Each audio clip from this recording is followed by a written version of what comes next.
through everything, and so it's kind of diluted the value of music and made it harder.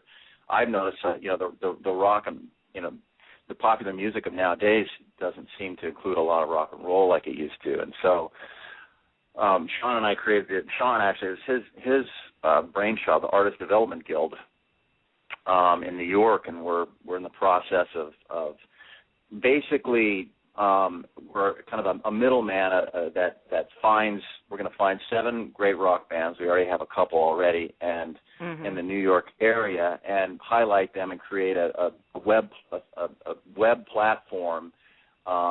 Basically, it's just to kind of, we're going to select the bands that we believe in and we like, and we want to try to push to the front of the line through a business model that is, one part direct-to-fan marketing. It's really getting all the fans that like these bands, and then a web platform that kind of is like the mothership that really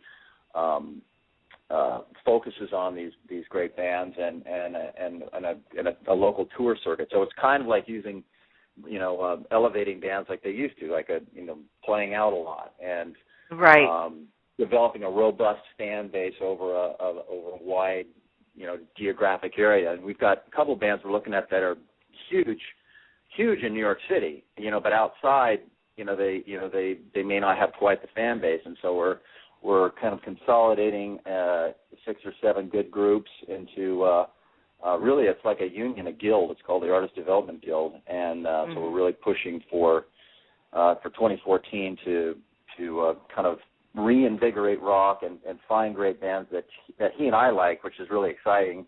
But you go out and you see great music all the time, and it's like, why aren't these guys famous? I mean, there was a time when if you were really freaking good, you could the cream rose to the top, but the label, to get label interest, to get major label interest, to inject some money into, and now labels don't just want your copyright; they want everything. They want merchandise. Right. It's a Bill 360 deal now. Is really, so we're kind of we want to be able to kind of it's a little bit of a triage we're doing to pull the best bands and really highlight them in a strong web platform and really get them out there to be seen. And so it's exciting. It's new and so we're jumping into that. Starting, we're already kind of auditioning bands and stuff like that. So. Well, any help you need, let me know. I mean, because I have my music show, and I do that show 3 times a week. Mondays, I usually just play indie artist music from around the world, and then... Are you there? Yeah. Pam? Hello? Oh, Pam Vaca. So, okay. Yeah, so Dave, basically, I'll keep on with Big Dave here. We're starting off locally, so it's going to be like bands that we tell them, we want you to be able to go to sleep in your own bed after a show. It's we're not going to have people. We're starting kind of New York, Pennsylvania, New Jersey, and then and developing a really kind of strong following within 100 miles of New York City, and then kind of move that model to like Nashville, for instance, or the Midwest, Chicago. And just create interest using this kind of a web model. And we have a show coming up at, like I said, at Dingbats. Do you live in the city? No, I live away. I live like about 600 miles from New York. Oh, 600. Yeah, around there. Yeah. Are you in upstate New York? Upstate, yes. Whereabouts? Schenectady. Okay. West Schenectady. Okay. All right. So do you get down to the city much? Sometimes I do. Yeah. All right. Well, how are we going to hook back into Pam here? Do I have to kind of hang up and call in again? No, actually, it seems like she's still on. She still looks like she's on air. I think she left. She might have. Maybe she hit mute or something. No, she's. According to me, she's still live. So maybe she stepped away. She stepped away for a minute, Ollie. She's become a high profile listener at this point. Let's just call it what it is. So tell me, Dave, how are you involved in this? You're the co-host. So what? Are you like the Ed McMahon to her Johnny Carson? I'm dating myself here, but what's your relationship with Pam? When did you guys start this operation? This operation started, probably in March. She's out in Chicago, and I'm in upstate New York, and I was wind of her. I mean, she used to be on another show that she did the same thing. Then she branched out on her own, and I was like sort of training to be a co-host. Well, she had her first one, and then I had my turn come in April, and so ever since April, I've been hosting with her. Do you do it's a nice gig. Do you do the music channel as well? No, she handles that by herself. Can you guys hear me now? Yeah. Who is this? Oh, good. That's Pam. Okay, I had to call back on my cell phone. I apologize. My internet and my phone I've been having a problem with for the last week and a half, and obviously it disconnected me again, so sorry about that. Your transmitter's down. You got to go up to your tower and make sure everything's plugged in, Pam. Oh, yeah, I'll climb up there real quick. 100,000 watts. So what I was trying to tell you before I got cut off is that if there's anything you'd like me to do to help you once you get those bands, as far as promotion goes, I'd be happy to do that on my music show.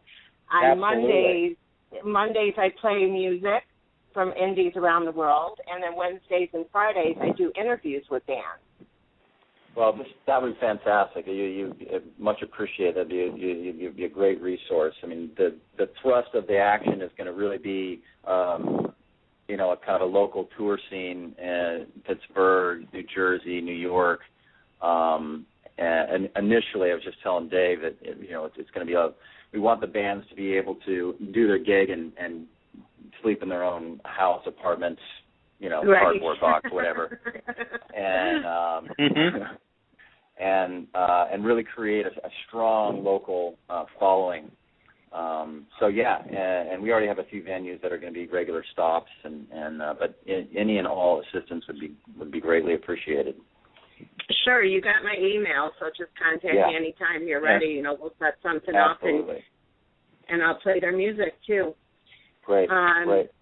That's something I absolutely love doing, is helping out the indie artists, because as you said, these days, if somebody doesn't help them out, they're really stuck in one location, and that's it. And it's a shame for most of them.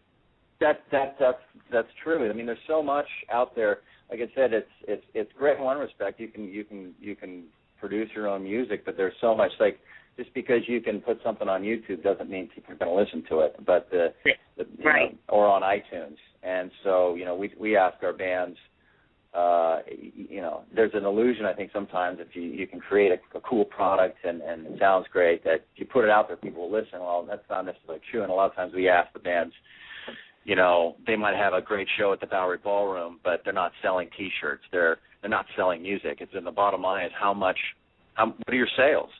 And it's usually met with crickets. And so this is about selling music, and it's about building careers and sustaining and building careers of great bands, kind of like the days of yore in the 70s and 60s and 70s. So so we're really excited about it. It's going to be a lot of work, but it's something that I love, and Sean, my partner, is definitely instrumental in kind of figuring this stuff out. He saw a glimmer of rock stardom in the mid '80s with his rock band, and so he's very familiar with the workings of the business and certainly the needs of and the constraints of the business now and the music business. So and what's really good is now that you are a lawyer, right. Well, you can do all the contract stuff and understand my contribution is, I love to go out and see music, and I've always had a few bands in the back of my head I would love to support in some way. And so when he brought this business to my attention, I'm like, holy crap, here's a few bands you got to see, and I have a few more tools in the toolbox, having been through the trenches of law school for the last 3 years. And having just took the bar exam up in Saratoga Springs, New York, a couple of months ago. So I'm still, I'm still bleeding gray matter out of my ears from that. Now, was law school as hard as you thought it would be, or did you think it was going to be hard? I mean, you're pretty intelligent. I knew it was going to be hard. Everybody knows it's going to be hard. I didn't realize. I underestimated I always did well in school when I was a younger man, and I always worked hard.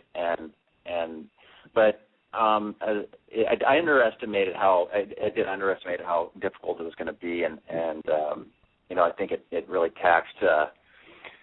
You can really work your ass off in law school. That doesn't mean you have to work the right way. You have to really learn how to separate the wheat from the chaff, and because they throw everything at you. They don't tell you how to study. They don't tell you how to take a test, and you're kind of left to your own devices to figure that stuff out and find out what's important and what's not important, which is kind of what the law is really. It's looking at a case and separating out what are the key points of law.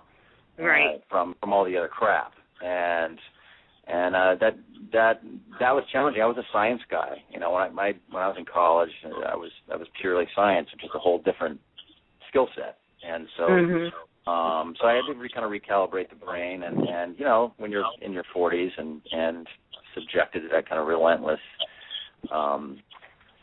challenge, it takes a little extra effort.